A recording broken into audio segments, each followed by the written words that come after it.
এবং গরম পানি নিয়ে আমি জাস্ট বাথরুমে ঢুকছি, শাওয়ার করব। আমার মনে হচ্ছে কি কেউ আমাকে দেখতেছে, লাইক এরকম একটা ফিলিংস আমার ফিল হচ্ছে যে কেউ আমাকে জানলাটা দিয়ে দেখতেছে। পরে আমি মিররের সামনে এসে তাকায় দেখি আমার তিনটা তিনটা ফিঙ্গারের আঁচড়, এরকম একটা, এরকম একটা, এরকম একটা, এরকম একটা, এই থায়ে, পেটে, এরকম 5টা আঁচড় আমার সারা শরীরে।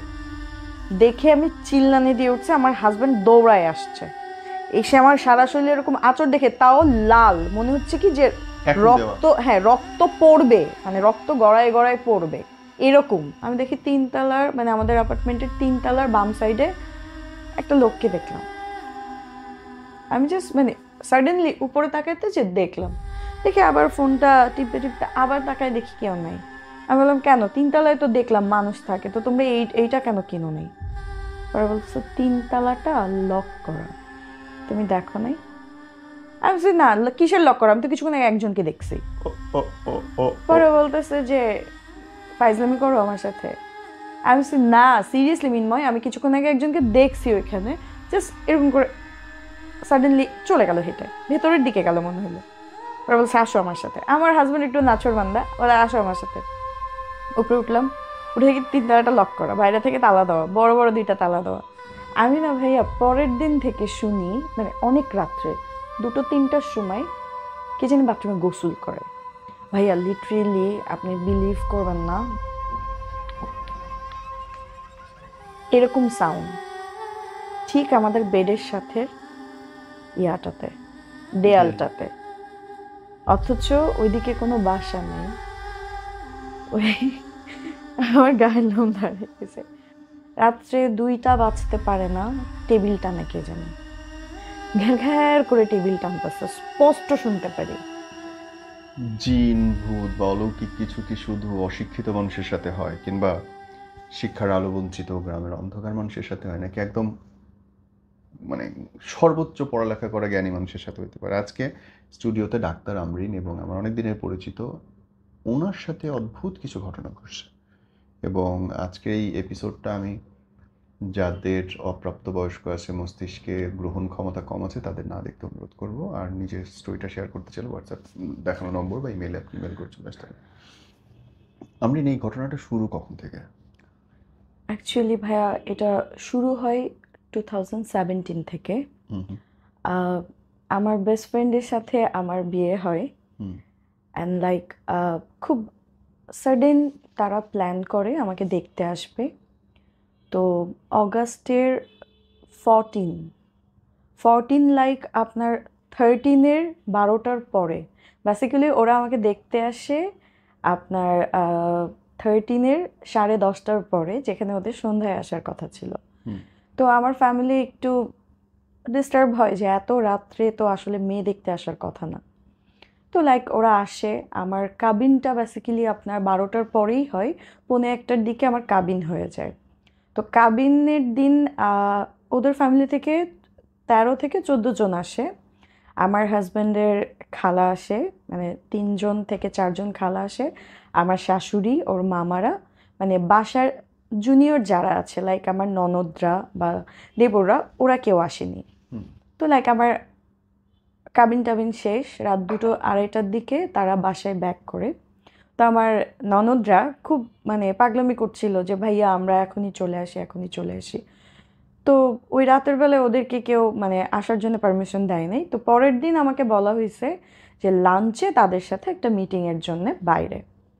তো যথারত ওই টাইমেই আমি বের হয়ে যাই, লাঞ্চ করি। লাঞ্চ হুম করার পরে আমার শ্বশুর বাড়ি থেকে আমাকে বলা হয় যে আমি যেন আমার শাশুড়ির সাথে দেখা করে আসি। তো টাইমটা এরকম ছিল, আপনার ঠিক সন্ধ্যার মাগরিবের আজান দিচ্ছে। তো ওদের বাসাটার কোন জায়গাটা বাসা ওদের? বাসা হলো গিয়ে আপনার ধানমন্ডি ঝিগাতলা ট্যানারি মোড়, ওকে। তাবিন স্কুলের গলি। আচ্ছা। এটা হলো গিয়ে আপনার টালি অফিসের পানির পাম্পের পেছনের সাইডটা। হ্যাঁ। তো বাসাটার সামনে দিয়ে রোডের ভেতর দিয়ে গলি আছে, গলি দিয়ে ইউ টার্ন নিয়ে ভেতরে যেতে হয়। অন্ধকার জায়গা? কিছুটা অন্ধকার, মানে সন্ধ্যার পরে পুরাই অন্ধকার। আর আমাদের যে অ্যাপার্টমেন্টটা, মানে আমার শাশুড়িরা যে অ্যাপার্টমেন্টে থাকতেন, ওটা হলো গিয়ে 9 তলা অ্যাপার্টমেন্ট। আর আমি যতদূর পরে জানতে পেরেছি যে ওই জায়গাটা আগে অনেক ডোবা ছিল। তোমার যুদ্ধের সময় বা তারপরে অনেক মানুষকে, ডোবা যেহেতু ছিল, মেরে মেরে ওখানে ফেলে রাখতো। তো ওই জায়গাটায় ডেভেলপমেন্ট কোম্পানি মানে ব্লক করে ওখানে মাটি ফেলে ওখানেই বিল্ডিংটা করছে। আর ঠিক তার সামনে অনেক পুরানো একটা ফ্যামিলি, অনেক আগে থেকেই থাকে, লাইক টিন শেড ক্যাটাগরির একতলা বাড়ি যেগুলো থাকে এরকম। ভেতরে তারা গরু পুষে, মুরগি পুষে, মানে অনেকখানি জায়গা নিয়ে তারা। আর তাদের বাড়ির সামনে, ঠিক গেটটার সামনে অনেক বড়, মানে অনেক পুরানো, প্রায় 50-60 বছর পুরানো একটা আম গাছ, অনেক বড় আম গাছ। ঠিক আমাদের অ্যাপার্টমেন্টের মাঝখানে একটা, মানে গলির যে রাস্তাটা, এই সাইডে বাড়িটা, এই সাইডে গেট। আমি ঠিক সন্ধ্যার সময় আজান দিচ্ছি, আমি ভেতরে পাটা দেই, মানে আজানের আগেই আসছি, আস্তে আস্তে মানে নিচে কথা বলে ঢুকতে ঢুকতে আজানটা দেয়। ওই টাইমে আমার কেমন জানি শরীরটা ভার হয়ে যায়। আমার আগে থেকে একটু আচরণের প্রবলেম ছিল ছোটবেলা থেকে।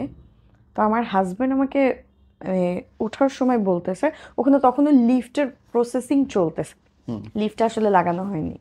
তো সিঁড়ি দিয়ে 6 তলা উঠতে হবে। তো আমার হাজব্যান্ড আমাকে বলতেছে তোমার তো অনেক প্রবলেম হবে।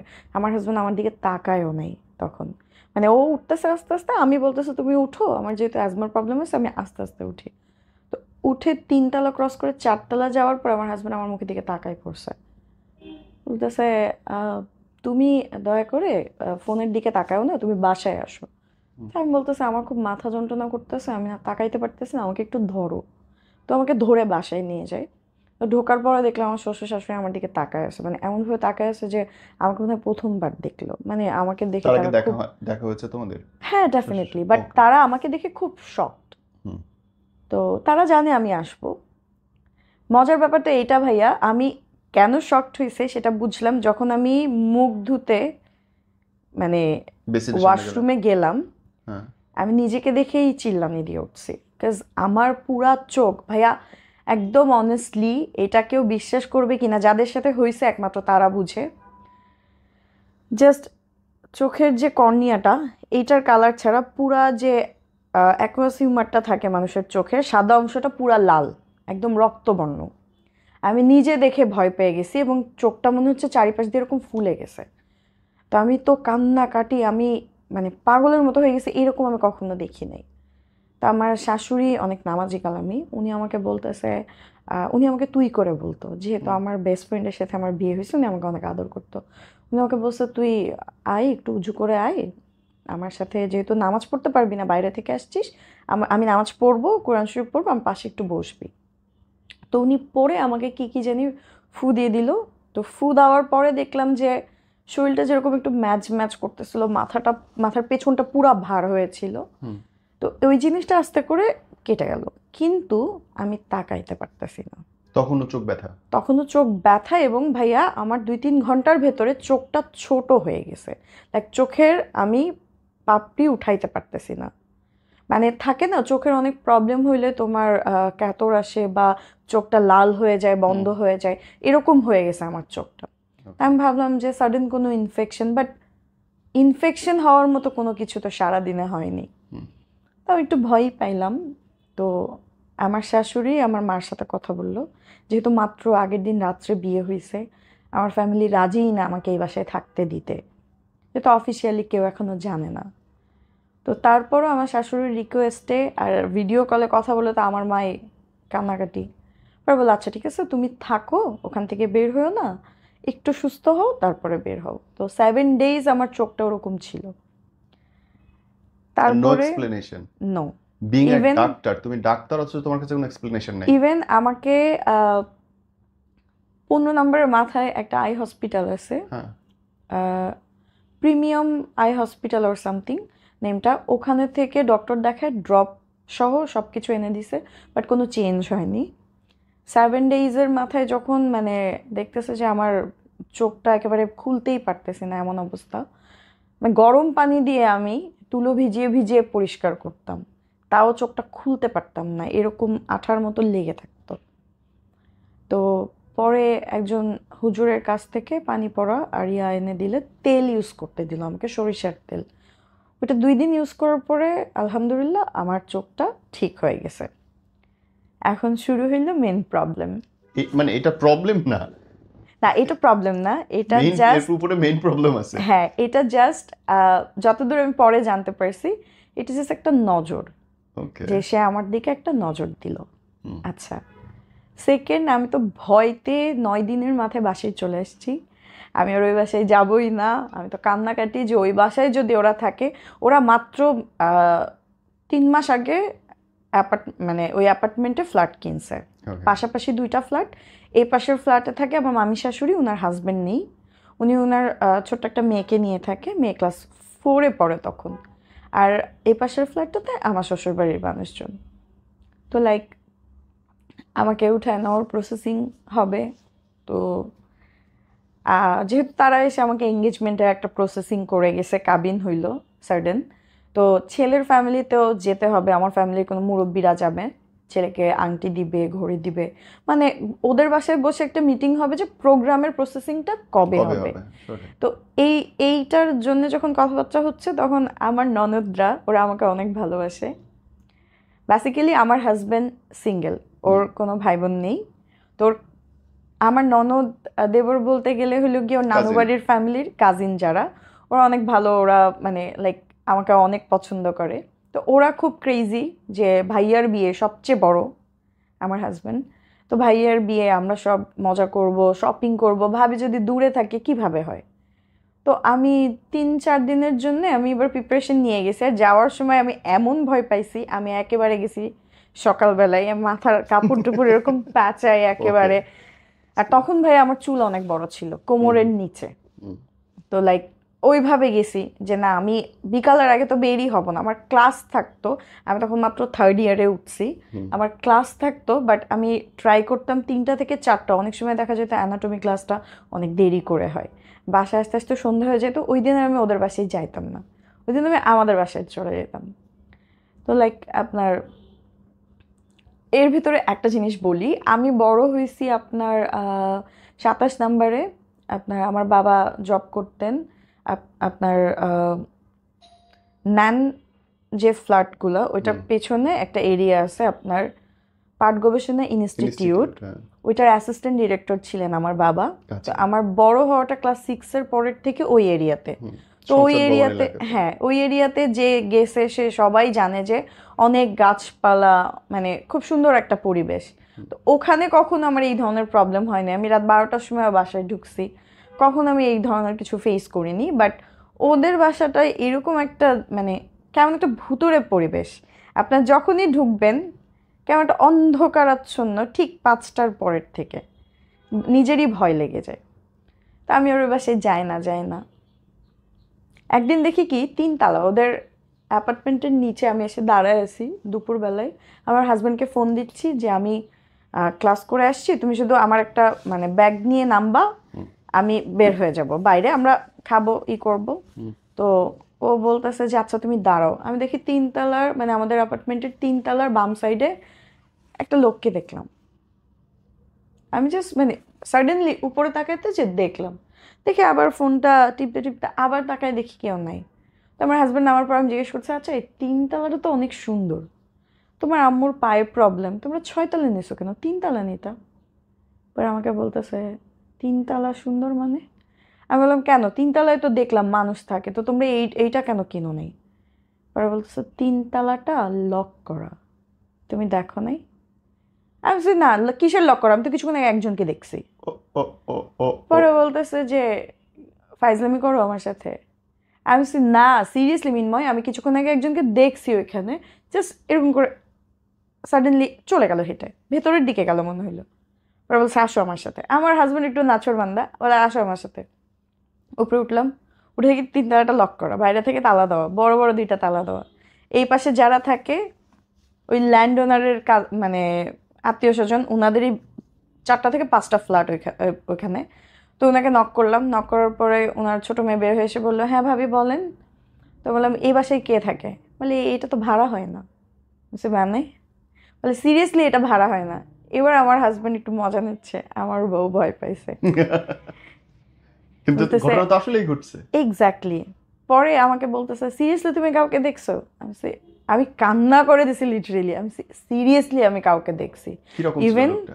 সে জাস্ট মানে কাইন্ড অফ একটা নর্মাল মানুষ, আপনার খুবই মানে কেমন বলবো, খুব থিঙ্ক একটা বডি, হ্যাঁ। পাতলা লম্বা, মনে হলো কি টুক করে ঢুকে গেল, এবং সাদা কিছু পরা, লাইক স্যান্ডো গেঞ্জি টাইপ কিছু পরা, এভাবে ঢুকে গেল। আমি মনে করছি হয়তো বা বারান্দায় এসে, মুরব্বী মানুষ বারান্দায় এসে বসতে পারে। তো আমি এত ভয় পাইছি, আমি কয়েকদিন আর ওই বাসায় যাই নাই। এদিকে আমার শাশুড়ি মাঝে মধ্যে অসুস্থ থাকতেন, তো উনি বলতেন আমাকে ফোন দিয়ে যে মৌয়াই, আমার নিকনেম মৌ, তো উনি খুব আদর করে বলতো আম্মু আমি অনেক অসুস্থ, একটু আসো প্লিজ, তুমি কাছে থাকলে আমার ভাল লাগে। তো ডিসাইড করলাম প্রোগ্রামের আগে ওদের বাসায় আমি শিফট হয়ে যাব 1 সপ্তাহের জন্য। তো শিফট হইলাম। এবার হইলো মজার কাহিনী, আমার শাশুড়ি নরসিংদী যাবে ঘুরতে, আমার শ্বশুর বাড়ি নরসিংদী, ওখানে একটা ফার্ম হাউস আছে তাদের। তা বলতেছে যে ওইখানেও তাদের আত্মীয় স্বজনদেরকে দাওয়াত করবে, তারপরে মানে পার্টি সবাইকে, হ্যাঁ সবাইকে জানাবে যে আমার ছেলের প্রোগ্রাম এই তারিখে। তো ওখান থেকে ওর ফুপি ওর চাচারা আসবে। তো বললো যে তোমরা এই বাসায় থাকো, তোমাদেরকে টুনাটুনিকে একটু স্পেস দিলাম, তোমরা খালি বাসা থাকো, আমরা 7 দিনের জন্য যাচ্ছি। এসেই হইলো গিয়ে ওই যে আমাদের ফ্যামিলি থেকে আসবে, একটা প্রোগ্রামের অ্যারেঞ্জমেন্ট হবে বড় করে। আমি ভাবলাম যে ভালোই, হাজব্যান্ড ওয়াইফ সিঙ্গেলি একটু টাইম স্পেন্ড করার মতো স্কোপ পেলাম।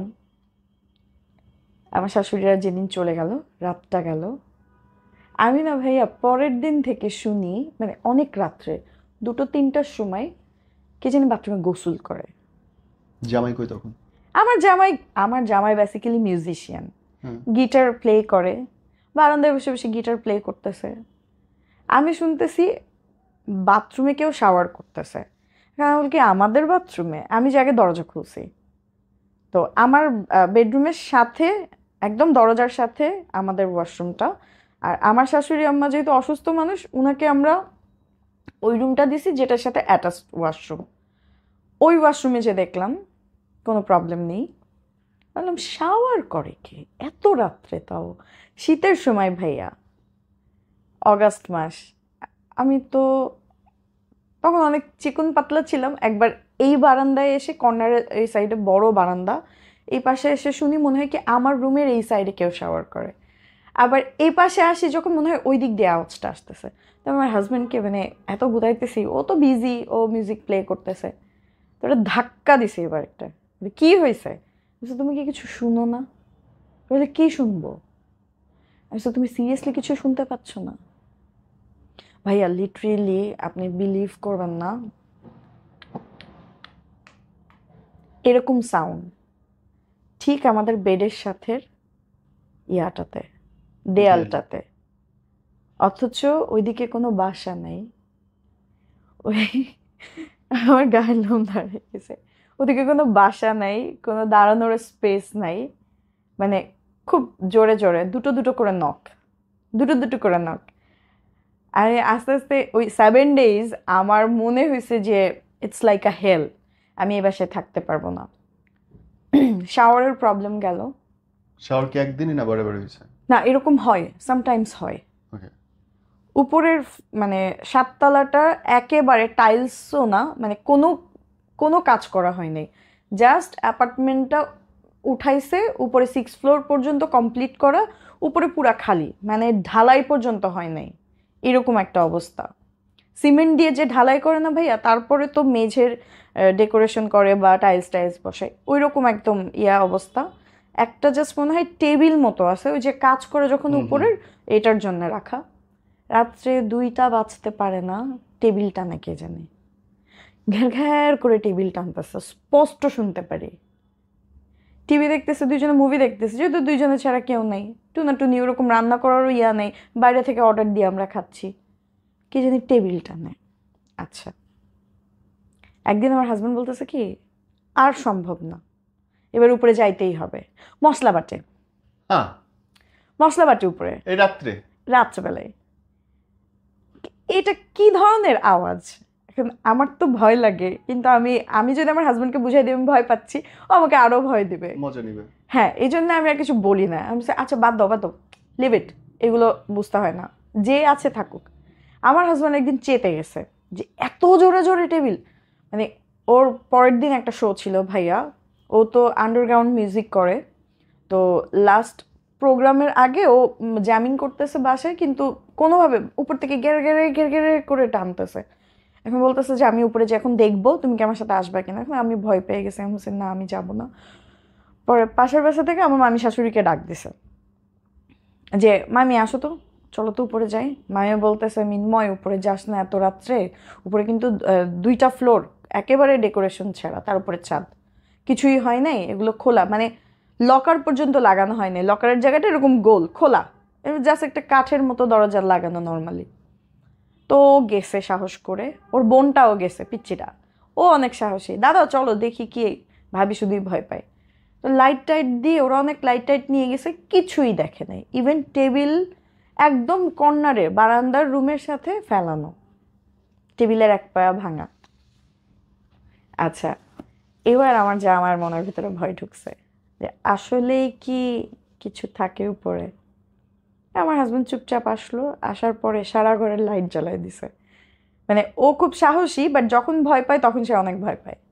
এবার সে সারা ঘরের লাইট জ্বালাই দিছে, ভোর পর্যন্ত সে লাইট জ্বালাই রাখছে। আমি বললাম কি হয়েছে বলো, কিছু বলে না, আচ্ছা গেল। এরকম করতে করতে আমার শ্বশুর শাশুড়ি চলে আসছে, আমাদের প্রোগ্রাম হইলো এটা। এরপরে ফিক্সড হইলো যে সেপ্টেম্বরের 14 তারিখে আমাদের বিয়ে শাদীর প্রোগ্রাম হবে। তো আমি ডিসাইড করলাম যে না আমি চলে যাব বাসায়, এখানে আমি এভাবে থাকতে পারবো না।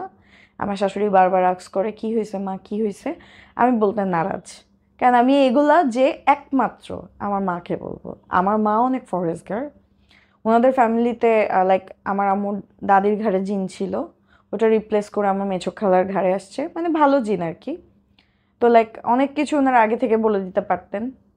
তো আমি ভাবছি আমার মামের সাথেই কথা বলবো, এক্সাক্ট প্রবলেমটা কি এটা আমার মামি আমাকে বলতে পারবে। তো আমি আসছি বাসায়, বাসায় আসার পরে দেখি কি আমার খুব খারাপ লাগে ভাইয়া। খারাপ লাগে মানে কি, আমি আমার হাজব্যান্ডের সাথে যখনই একসাথে থাকার কথা বলি বা ই করি খুব খারাপ লাগে। এর মাঝখানে আমি একটা জিনিস স্কিপ করছি ভাইয়া, আমাদের দুইজন যখনই একদম অনেস্টলি উই আর ম্যারিড, তো ইন্টিমেসি আসবেই হাজব্যান্ড ওয়াইফের ভিতরে, তখনই ওই যে ওরকম আওয়াজ টাওয়াজ শুরু হয়ে যায়। এরপরে আমাদের দুজনের ভিতরে তুমুল ঝগড়া, এমন ঝগড়া যে একদিন ছুরি উঠাই ফেলছি আমি, আরও একটা বড় তালা উঠাই ফেলছে, মানে দুইজন দুজনকে সহ্য করতে পারি না, এরকম প্রবলেম ওই মোমেন্টে। অথচ আমাদের লাভ ম্যারেজ, আবার বেস্ট ফ্রেন্ড। এখন আমার মা বলতেছে তোমরা এত ঝগড়া করো কেন, তোমাদের বিয়ে হইতে পারে না 21 দিন হয় নাই, তোমরা এখনই যদি এত ঝগড়া করো তাহলে একসাথে থাকবে কি করে লাইফ টাইম। বলছে বাবা আমি জানি না, যখনই আমরা মানে একসাথে থাকার জন্য ট্রাই করি সাডেনলি দেখি কিভাবে জানি আমারই মুডটা চড়ে যায়।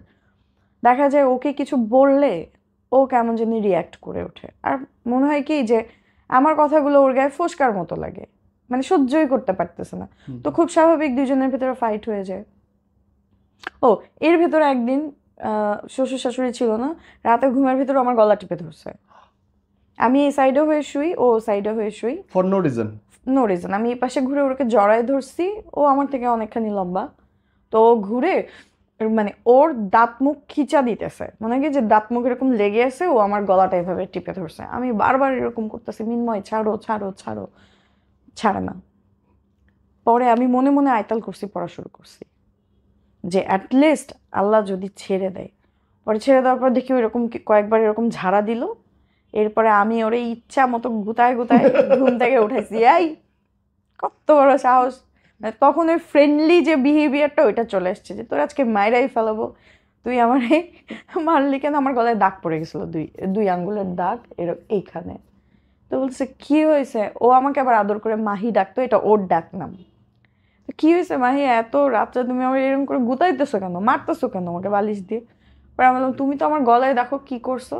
ও তো বিশ্বাসই করে না, বলে না এটা আমি করতেই পারি না, তুমি ফাইজলামি করতেছো, ওই যে তোমার সাথে যেটা আছে না তোমার যেটা প্রসেস করার ট্রাই করে দেখো ওইটাই তোমাকে ধরছে।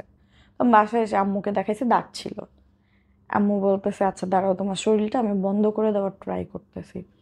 তা আম্মু সূরা বাকারার শেষের 3 আয়াত, আয়তাল কুরসি, তারপরে ইয়াসিন সূরা, এগুলো পড়ে টরে আমার গা সুন্দর করে, মানে ওই যে নজর লাগার যে একটা প্রসেসিং আছে মরিচ দিয়ে পুরা এইটি করে জাস্ট বন্ধ করে দিল, বললো যে আল্লাহর রহমতে আর তুমি 5 ওয়াক্ত নামাজ কন্টিনিউ করো আম্মু, তাহলে দেখবা কেউ তোমার কাছে আসতে পারবে না।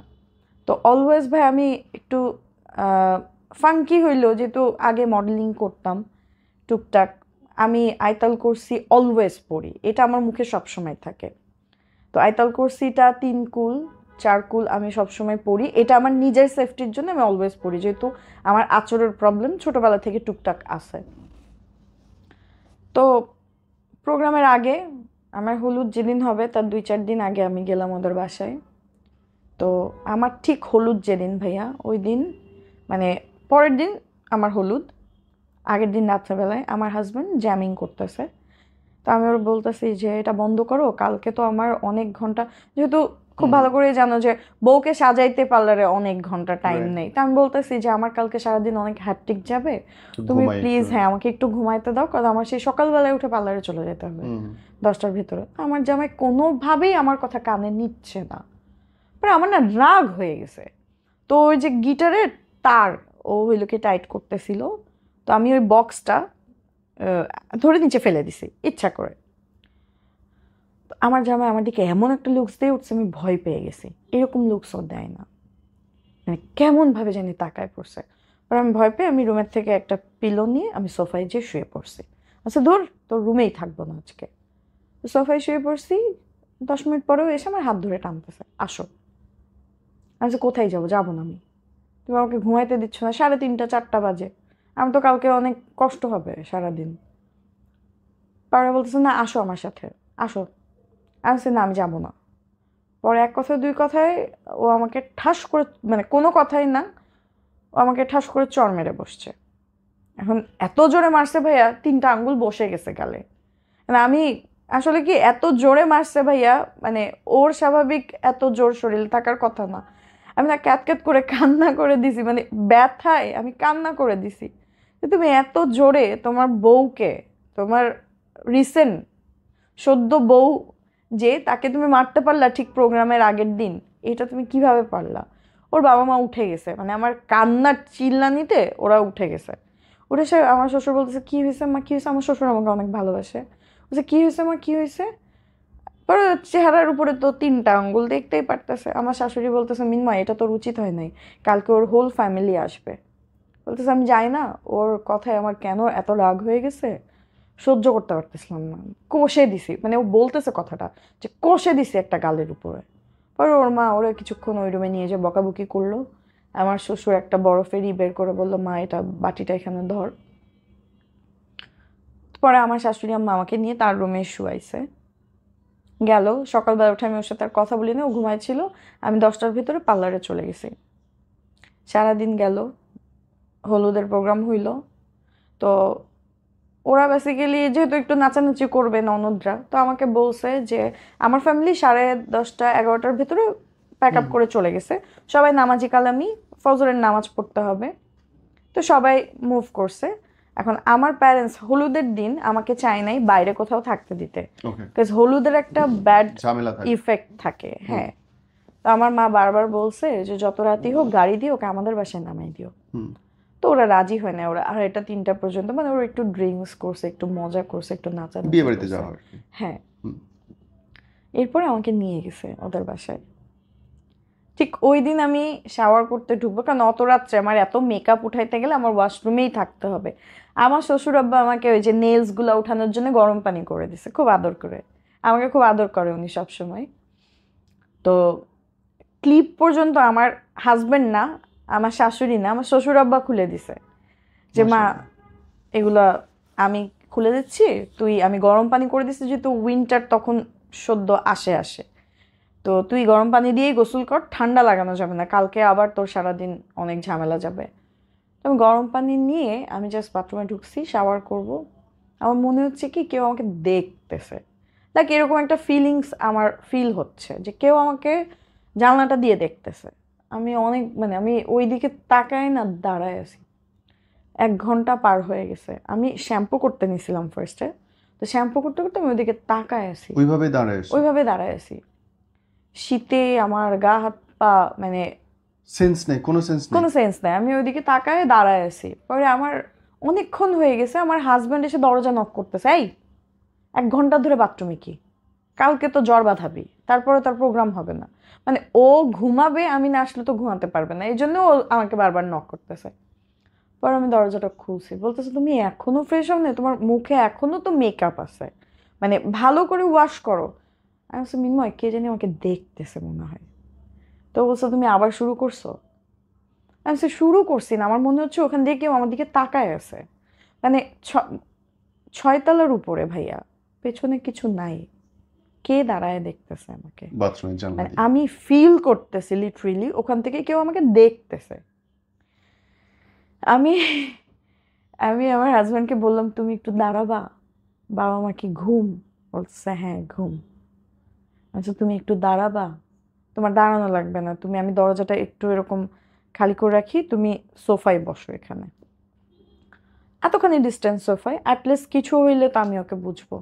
তো আমি আমার বলতেছে তুমি ওইদিকে আর তাকাও না, তুমি ছেটাকসে ফ্রেশ হয়ে বের হয়ে যাও, মেকআপ দরকার হয় ওই যে ওয়েব টিস্যু দিয়ে বাইরে বসে ঘরে পড়ো। ইয়া করো, হ্যাঁ ড্রেসিং টেবিলে বসে বসে ই করো। তো আমি ওইভাবে জাস্ট চুলের শ্যাম্পুটা কোনো রকম ই করে আমি বের হয়ে গেছি। এরপর পরের দিন আমি গেলাম সকালবেলায়, যথারীতি আমাকে সকালবেলায় 10টার সময় চলে যেতে হয়েছে। রেডি হয়েছি, 7টার ভেতরে আমাকে সেন্টারে থাকতে হয়েছে। প্রোগ্রাম শেষ হইতে হইতে 1:30 বাজছে, বিয়ের প্রোগ্রাম। এরপরে আমি বাসায় আসছি। ওই দিনের মতো সেম, আমার শ্বশুর আমাকে গরম পানি করে দিয়ে, আমার শ্বশুর উনিও একটু টায়ার্ড ছিল, উনি ঘুমাই গেছে। আমি নেইল খুলছি, চুল, ওই দিন আমার হাজব্যান্ড আমাকে হেল্প করছে চুল টুল খোলাতে। এরপরে আমি গেছি ডিরেক্ট শাওয়ার করতে। আমি চিন্তা করছি আজকে আমি কোনো দিকে তাকাবো না, কারণ ওই দিন আমার খুব আনকমফোর্টেবল লাগছে। আমি কোনো জানলা দিকে, তো বন্ধ। হ্যাঁ জানলা একদম লক করা, আমি কোনো দিকে আমি তাকাবো না। আমি আগে শাওয়ার করব, তারপর আমি চুল যেরকমই থাকুক, কালকে দরকার হলে আমি পার্লারে যে অয়েল ম্যাসাজ করে চুলই করব, কোনোভাবে আমি জাস্ট বের হব। আমি শাওয়ারে দাঁড়াইলাম, দাঁড়ানোর পরে ভাইয়া আমার হাতে কিন্তু তখন এরকম নখ, মানে কোনো ছোড়ো। নেল নাই, হুম আঁচড় পড়ার মতো কিছু নেই, হুম কারণ ফেক নেল লাগাইছে, সো নখটা আগে কেটে নিছে ওরা। তো শাওয়ার জেল নিছি আমি, সোপও নেইনি, শাওয়ার জেল নিছি, একদম লিকুইড, যেটা ওই যে যেগুলোতে স্ক্রাবিং ইয়া থাকে ওইটাও না, একদম লিকুইড সোপের হ্যান্ড ওয়াশের মতো নিয়ে আমি জাস্ট পুরা শরীরে রাব করতেছি। সাডেনলি মনে হইলো কি পানিটা ছাড়ার পরে আমার গাটা জ্বলে গেল। মানে আঁচড়ের উপরে, সদ্য আঁচড়ের উপরে আপনি যদি পানি ঢালেন চামড়া ছিলে যাওয়া জায়গায় যেরকম একটা বার্ন করে ওঠে, আমার সারা শরীরে ওরকম বার্ন করে উঠছে। পর আমি মিররের সামনে এসে তাকায় দেখি আমার তিনটা তিনটা ফিঙ্গারের আঁচড়, এরকম একটা, এরকম একটা, এরকম একটা, এরকম একটা, এই থায়ে পেটে এরকম 5টা আঁচড় আমার সারা শরীরে। দেখে আমি চিল্লানি দিয়ে উঠছে, আমার হাজব্যান্ড দৌড়ায় আসছে, এসে আমার সারা শরীরে এরকম আঁচড় দেখে, তাও লাল, মনে হচ্ছে কি যে এখন দেওয়া। রক্ত, হ্যাঁ রক্ত পড়বে, মানে রক্ত গড়ায় গড়ায় পড়বে এরকম, কিন্তু রক্ত পড়তেছে না, মানে জল জল করতেছে, কাইন্ড অফ লাইট পড়লে একটা জায়গা যেরকম ইয়া হয় ওই রকম জাস্ট। তখন আমি অনেক ব্রাইট ছিলাম ভাইয়া, আমার এই দিনের আচরের পরের থেকে আমি আস্তে আস্তে অনেক কালো হয়ে যায়। তো আমার হাজব্যান্ড আমাকে জাস্ট তোয়ালি দিয়ে ওইভাবে প্যাঁচাই নিয়ে বের হয়েছে, আমার মাথায় শ্যাম্পু ট্যাম্পু লাগা, আমি প্রচুর কান্না করতেছি, মানে আমি জ্বালাতনটা সহ্য করতে পারতেছি না, যে বার্ন হচ্ছে ভেতরে এটা আমি সহ্য করতে পারতেছি না। আমি চিৎকার করে কাঁদতেছি, আমার শাশুড়ি উঠে গেছে, শ্বশুর উঠে গেছে।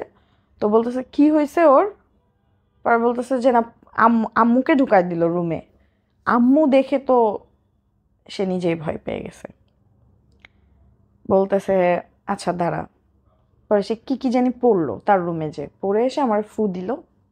আমার হাজব্যান্ড আমাকে ওইভাবেই তাওয়াল প্যাঁচায় নিয়ে, তাওয়ালের উপরে সে কম্বল এরকম করে ধরে সারা রাত বসেছিল ভাইয়া।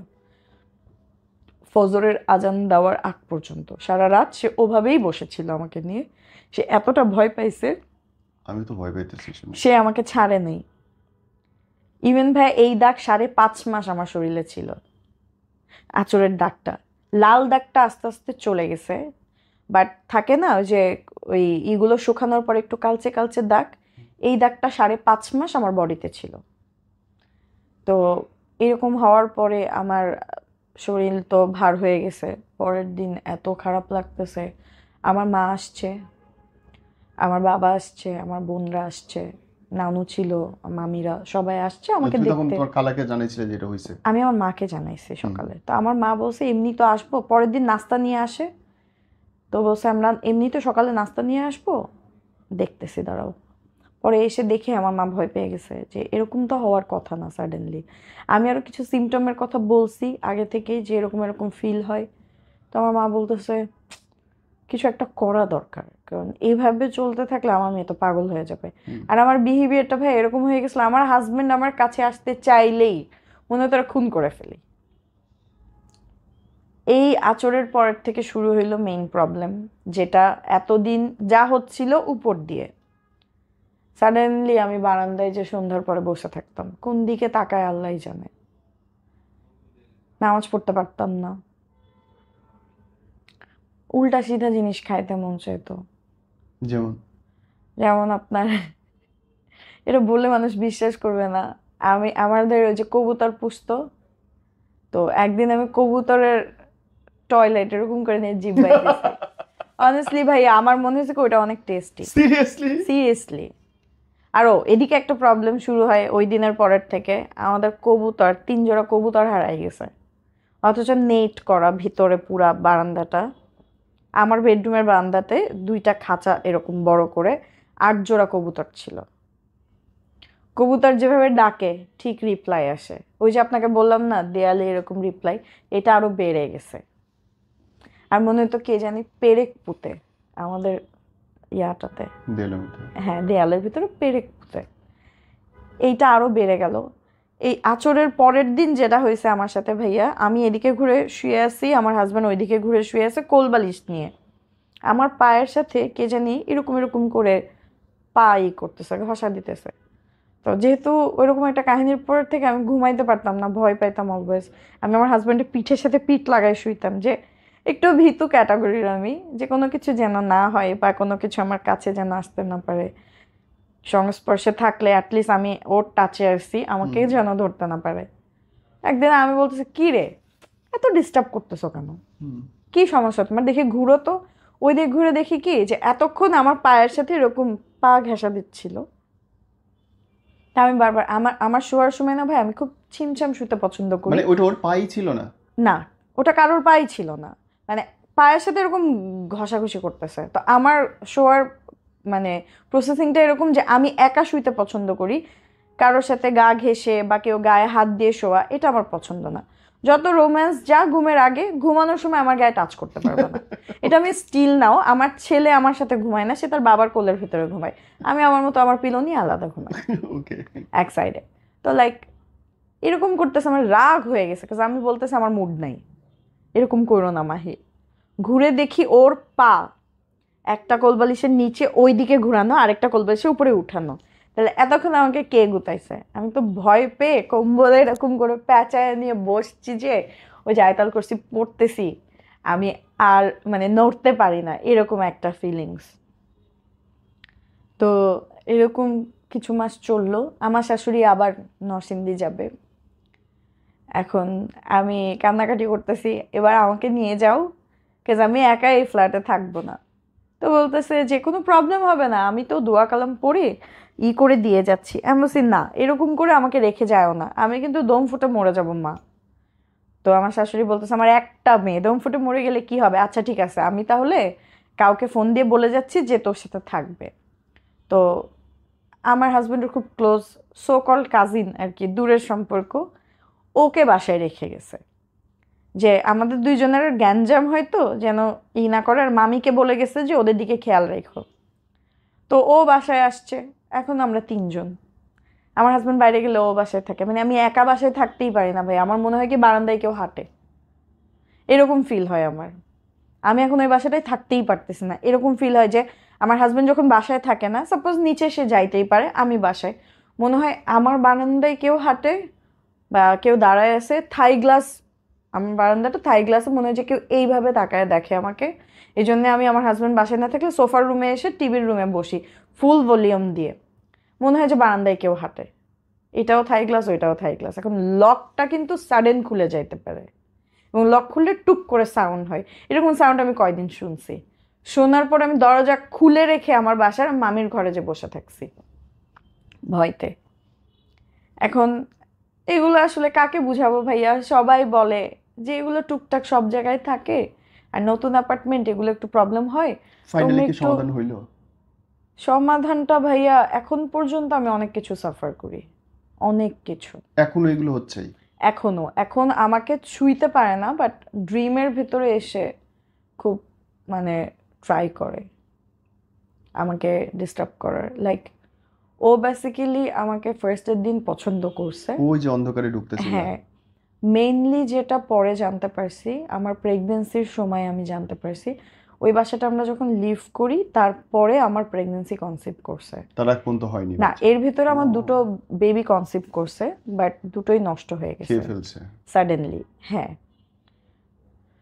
আপনার ফার্স্ট বেবিটা আমাকে ফেলে দিছিল, একদম সাডেন দাঁড়ায় আছি, ধাক্কা দিয়ে মনে হয়েছে কেউ ফেলে দিছে। আর মাথার পেছনে কেটে গেছিল, হাতটা মানে একদম নর্মাল টাইলসের উপর আমাকে ফেলে দিছে এভাবে উল্টা করে। তো আমার বাচ্চাটা 3.5 মাসের বাচ্চাটা নষ্ট হয়ে যায়। এরপরে বাচ্চা একটা কনসিভ করে, তো ওইটা 2.5 মাসে নষ্ট হয়ে গেছে। আমি জানি না কিভাবে কি, মানে পরপর 2টা বাচ্চা আমার এভাবে নষ্ট হয়ে যায় ওখানে থেকে। তারপরে তোমরা বাসা চেঞ্জ করছো? হ্যাঁ, তারপরে বাসাটা চেঞ্জ করে, মানে নিজেদের ফ্ল্যাটটা ভাড়া দিয়ে আমরা অন্য জায়গায় ভাড়ায় উঠি, যে অ্যাটলিস্ট ফ্ল্যাটটা তো বিক্রি করতে হবে না, নিজেদের বাড়ি, এটা তো কোনো একটা প্রসেসিং সাডেনলি করতে পারবো না। মেনলি যেটা জানতে পারি, আমার ফ্যামিলি থেকে মানে থাকে না, মেয়ে বিয়ে হইলে বাসায় কিছু ফার্নিচার দেয়, তো একটা কিং সাইজ বেড দিবে। তো আমরা দুইজন যে জুনিয়র একটা বেডে শুইতাম, দুজন হাজব্যান্ড ওয়াইফ, তো এবার একটা বড় বেড দিবে, তো ওই বেডটা সরায় ফেলি। মেনলি আমি যেদিন তাকে দেখতে পারি সেদিনকার, হ্যাঁ সেদিনকার কথা বলি।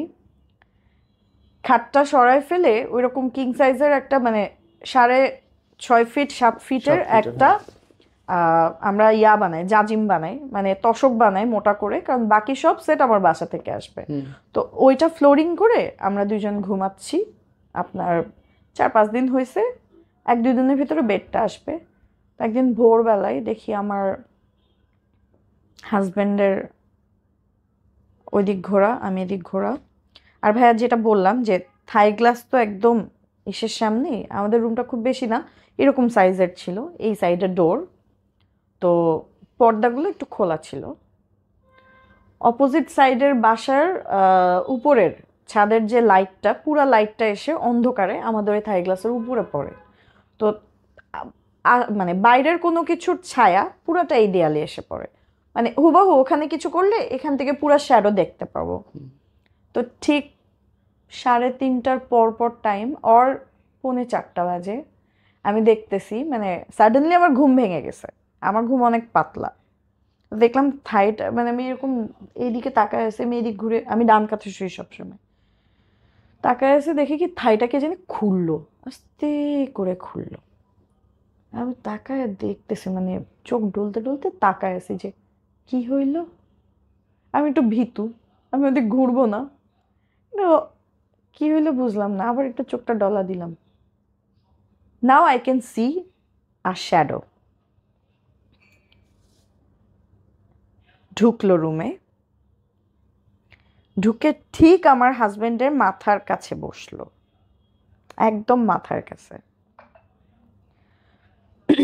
ভাইয়া একটা জিনিস বলি, আমার হাজবেন্ডের খুব পছন্দের একটা ছোট্ট ফ্যান ছিল ইয়েলো কালার, মানে ও হইলো গিয়ে ফ্যানটা মাথার কাছে, মানে ও আবার ঘামে প্রচুর, তো সামটাইমস দেখা যায় যে খুব হেভি ফুড খেলে ওর হইলো গিয়ে প্রেশারটা সাডেনলি হাই হয়ে যায়।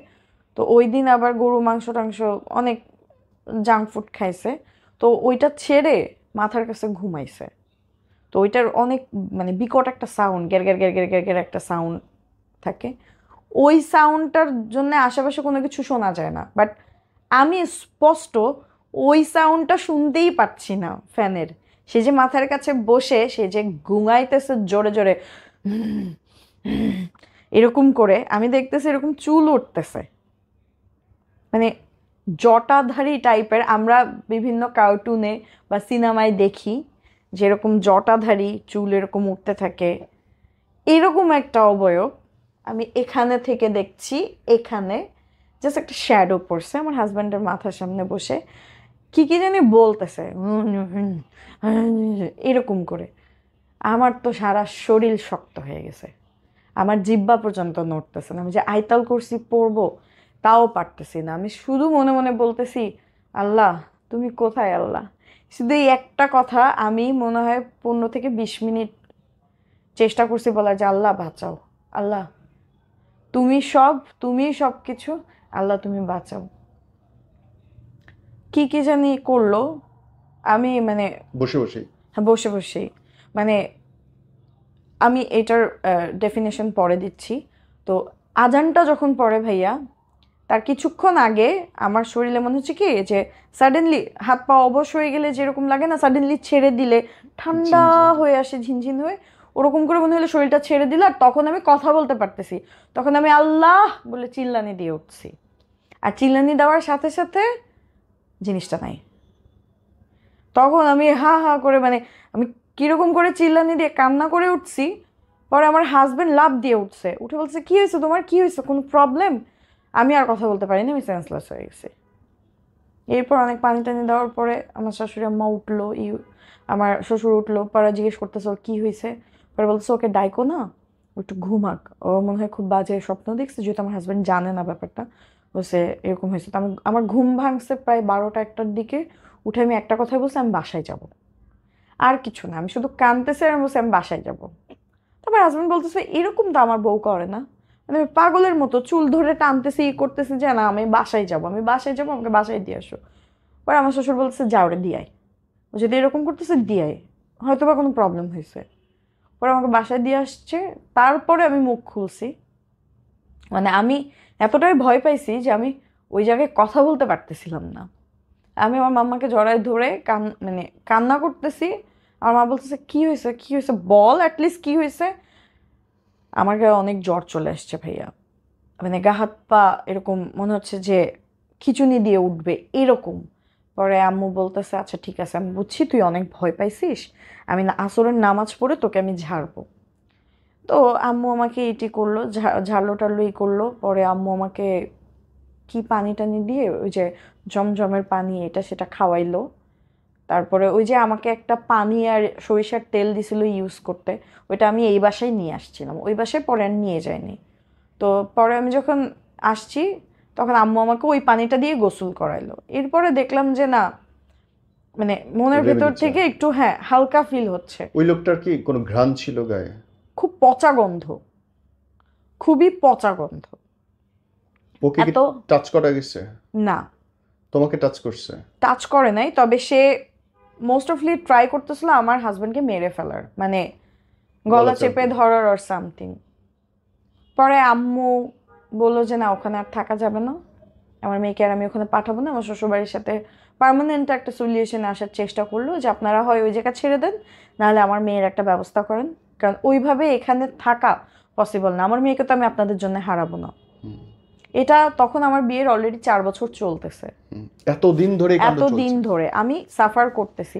তুমি জানলে কখন যে তোমার ওই দিনে যে পছন্দ করছে?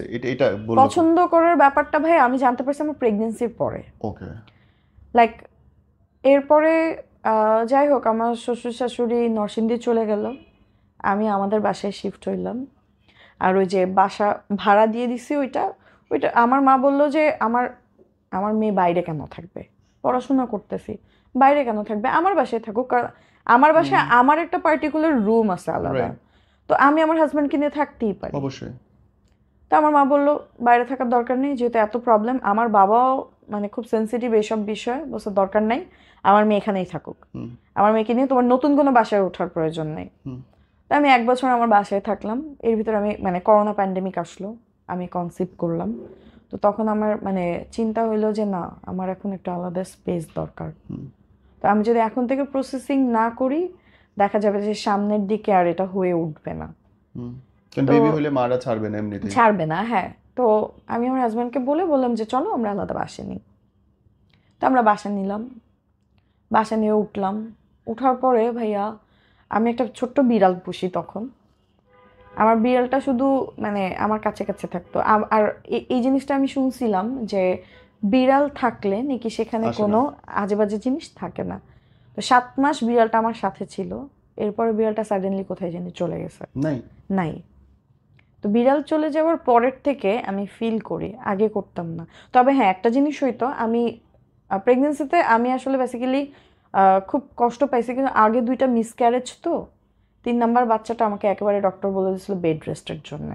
তো দেখা যেত আমার শাওয়ারের টাইমটা দেখা যেত খাওয়া দাওয়ার পরে সন্ধ্যার টাইমটাই হয়ে যেত, বাট আমার মনে হইতো অলওয়েজ ভাইয়া কেউ আমাকে দেখে। এই প্রবলেমটা থেকে আমি বের হইতেই বাথরুমে পারি নাই। কেউ দেখেই? দেখে, ও মাই গড। বাথরুমেও দেখে, বাসায়ও যদি একা থাকে আমার মনে হয় কেউ আমাকে জানলা দিয়ে দেখতেছে। এইটা আমার ফিল হইতোই ভাইয়া, এখনো কি এটা আছে? এখনো হয়। তোমার যে এটা থেকে তুমি এখনো বের হতেই পারোই নাই? না, আমি যে আপনার সাথে কথা বলতেছি আমার অলরেডি মাথার পেছনটা ভার হয়ে গেছে এগুলো চিন্তা করে। মানে একটা বাজে ইফেক্ট থাকে না মানুষের শরীরে। আল্লাহ মাফ করুক। তো লাইক আমার বিড়ালটা নাই, আমি বাসায় একা থাকি। 7 মাস পর্যন্ত আমি প্রপার ওয়েতে মানে খাওয়া দাওয়া করতে পারিনি। তো আমার মা বললো যে আমার মেয়ের আল্ট্রাসাউন্ড করাইলাম 7 মাসের পরে। তো আমার বাচ্চার গ্রোথটা আপনার 37 সপ্তাহে যেটা হওয়ার কথা সেটা 32 সপ্তাহের যে গ্রোথ থাকে 5 সপ্তাহ পেছনে। তো এখন যদি ডেলিভারি হয় বাচ্চাটাকে বাঁচানো যাবে কিনা শিওর না, বিকজ ওয়েটটা যেটা হ্যাঁ অ্যাকুরেট থাকার কথা তার থেকে অনেক কম। তো বাচ্চা হওয়ার পরে যে একটা হ্যাসেল, বাঁচানো যাবে কিনা ইনকিউবেটরে রাখার পরে, অ্যাকচুয়ালি এত মাস কষ্ট করার পরে নিজের সন্তানটাকে ওইভাবে দেখা। তো আমার মা বলতেছে তুমি আমার কাছে এসে থাকো, লাস্টের টাইমগুলো আমার কাছে এসে জি, থাকো। তো মা কাছে থাকলে অনেক হ্যাঁ, উপকার হয়। আমার বাসা থেকে ভাইয়া আমার বাবা মার বাসা 30 টাকা ভাড়া, এতটুকু তারপরেও ওয়াকিং ডিস্টেন্স। তারপরেও তো আমি তখন আর কিছু বলি নাই, আমি চলে গেছি। একদিন আমাদের বাসায় আমি প্রেগনেন্সির ভিতরে খুব বেশি স্বপ্ন দেখতাম 2টা সাপ, কালো কুচকুচে 2টা সাপ আমাকে কামড়ানোর চেষ্টা করতো। তো আমি যে কোনোভাবে চেষ্টা করতাম এটা থেকে দূরে থাকতে, আমাকে কামড়টা দিতে পারেনি, বাট কোনোভাবে কোনোভাবে আমার পর্যন্ত ঠিক ফজরের আজানের আগ পর্যন্ত এমনও হয়েছে আমি 2-3 ঘন্টা একটা স্বপ্নের ভিতরে আটকানো, আমার জানটা গলা দিয়ে মনে হচ্ছে বের হয়ে যাবে। And you But can speak. হ্যাঁ না আমি হ্যাঁ আই কুডন্ট স্পিক, বিকজ আমি দেখতেছি, আমি শাউট করার ট্রাই করতেছি, বাট আমার জবান দিয়ে কোনো আওয়াজ বেরোচ্ছে না। 2টা ঘন্টা আমি স্ট্রাগল করতেছি ওই স্বপ্নের ভেতরে যে ওইটা আমাকে কামড় দিবে। 2টা সাপ, not only a single one, আমার সাথে সাথে ঘুরতেছে 2টা ঘন্টা। এরকম অনেকবার হয়েছে। আমাদের বাসায় যখন লাস্ট টাইম আমার উপরে অ্যাটাকটা হয়, এরপরে আমার মা অনেক বড় একটা স্টেপ নিছে, সেটা আমি বলছি। লাস্ট যেদিন আমার সাথে এই জিনিসটা হয়, আমার হাজব্যান্ড ওই দিন ছিল না, ঢাকার বাইরে গেছে তার ফ্রেন্ডসদের সাথে ঘুরতে। কিন্তু আমার বাসায় আছি, আমি ওই দিন একা শুইছি। আমার মেঝো বোন তখন আসানুল্লাহতে পড়ে ইঞ্জিনিয়ারিং। তো ওর ফ্রেন্ডসদের সাথে ফ্রেন্ডের বাসায় থাকবে বলে ও রাতে আসেনি। তো আমার মম ওর জন্য ওয়েট করতে করতে ওর রুমেই ঘুমাই পড়ছে, আমার রুমে আসার আর তার হয় নাই। হ্যাঁ, তো ঠিক ভোরের আগে আমি স্বপ্নটা দেখতেছি, ইভেন আমি সবকিছু ফিল করতে পারতেছি ভাইয়া। দরজার বাইরে দিয়ে কে যাচ্ছে, আমার বাবা এসে রুম মানে ওয়াশরুমে ঢুকতেছে, কমন ওয়াশরুম যেটা, আমি সেটাও ফিল করতে পারছি, আমি তার পায়ের শব্দ শুনতে পাচ্ছি, কিন্তু আমি জবান বন্ধ। নড়তে পারছি না। হ্যাঁ, পুরো শরীর আমার প্যারালাইজডের মতো, আমি নড়তে পারছি না, আমার জবান খুলতেছে না। আমি জাস্ট স্বপ্নে দেখলাম ভাইয়া কেউ একজন আসলো, অনেক বড় শরীর, কালো, পুরা কালো একটা অবয়ব, এসে ঠিক এই জায়গায় ধরলো। ধরে মনে হচ্ছে কি আমার পুরা মানে আমার আত্মাটাকে এইভাবে বের করে নিছে, বের করে নিয়ে আমার রুমের সাথে বেলকনি, থাই গ্লাস, তো সে বের করে নিয়ে আমাকে ওই যে গ্রিল দিয়ে এরকম হ্যাচড়ায় টেনে বের করে ফেলবে, এরকম মানে আমি তো টুকরা টুকরা হয়ে যাবো, আমার ফিলিংস হচ্ছে এরকম। কিন্তু সে আমাকে ওইটা দিয়ে টেনে বের করে নিয়ে যাবে। এর ভেতরে আমি এবার টের পাচ্ছি যে পায়ের আওয়াজ, আমার বাবা ফজরের ওয়াক্তে নামাজ পড়ে, উনি আসতেছে, যে উনি আগেই উঠে, ফজরের 10-15 মিনিট আগেই উঠে অ্যালার্ম দিয়ে শুয়ে। আমি শুনতে পাচ্ছি কিন্তু আমি কিছু বলতে পারতেছি না, আমার জবান বন্ধ। সাডেনলি আজানটা পড়ছে, আমি এমন জোরে চিল্লানি দিয়ে গড়ানি খেয়ে, আমার বাচ্চা তখন পেটে 7.5 মাস, আমি নিচে পড়ছি। ধাম করে পড়ার শব্দে আমার বাবা ওয়াশরুম থেকে তাড়াহুড়া করে বের হয়েছে, আমার মা ওই রুম থেকে আসছে, কারণ ঠাস করে আমার শরীর তখন অনেক বাড়ছে। হ্যাঁ, সবাই ভয় পেয়ে গেছে, ঘুম ভেঙে গেছে, দৌড়ায় আসছে সবাই যে এত জোরে আওয়াজ। আমার বাচ্চাটার মাথায় একটু আঘাত লাগছিল, এইভাবে ভুট হয়ে পড়ে গেছি। তো মানে আমি নামার চেষ্টা করাতে পুরো শরীর অবশ, আমি ধাপ করে পড়ে গেছি। ইজ ইওর চাইল্ড ওকে? হ্যাঁ, ওকে, বাট ওর স্পিচে একটু প্রবলেম আছে। লাইক ওর স্পিচটা ডিলে, এখন ওর প্রায় 3.5 বছরের উপরে, ও প্রপার ওয়েতে কথা বলতে পারে না, বাট সব অ্যাক্টিভিটিস তার অ্যাক্টিভ।